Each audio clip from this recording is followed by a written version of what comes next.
গেছে, ফাতেমা লজ্জা পেয়ে গেছে, মাত্র মাথা নিচু বলছে, আব্বাজান মাসমু, তার নাম কি? নবীজি বললেন ইসমুহু আলী, তার নাম হচ্ছে Ali. Do you agree with this proposal? তুমি কি একমত আম্মাজান? তো মেয়েরা দেখবেন ইয়েস বলে না, নো বলে না, একটা মুচকি কি দেয়, হাসি দেয়।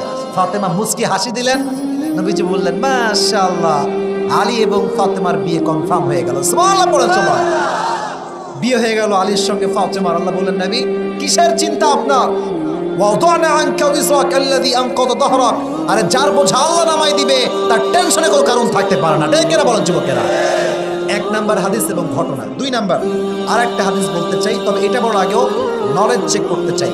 সবাই একটা কাশি দেন, বলেন আমার প্রিয় নবীজির স্ত্রী ছিল কয়জন? রাইট রাইট রাইট, বলেন কয়জন? 11 জন। আর একটা প্রশ্ন,